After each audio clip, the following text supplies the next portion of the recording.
लिंगराज मंदिर पाखरे थिबा मार्केटर ना तीन मुंडिया छक हेले ई ना को मॉडर्न जुगर नुहे आम इतिहास आसी बंदकल जननी समस्त मोर नमस्कार।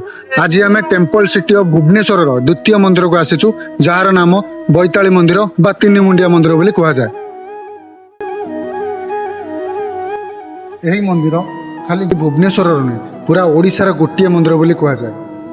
यही मंदिर प्रकृत निर्माता नाम कौन शिल्पालेखार ना किंतु इतिहास जना पड़े कि यही मंदिर 8th एंड 9th सेंचुरी रे भूमुकर डायनेस्टी समय बना जाता।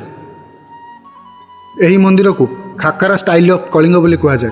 आउ जना पड़े कि आमर पुरातन साधक माने निजर तंत्र मंत्र द्वारा माँ चामुंडा को प्रसन्न करी यही मंदिर रे निजर साधना को पूर्ण करुले।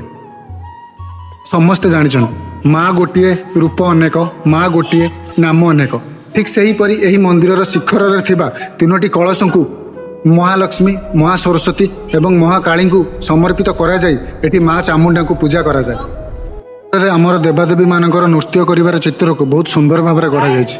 जब भी आपण लिंगराज मंदिर जाउछन्ते एही मंदिर को निश्चय थरे देखिक जांतु, निश्चय आपन बहुत भल लागिबो। आउ एबे मु भाबुछि आपण मन निश्चय जानि सारथिबे से मार्केटर ना कोन पई तीन मुंडिया छक होइछि। से मार्केटर ना एही मंदिर नाम हि नामित होइछि। यही मंदिर 1200 वर्षर पुराना मंदिर।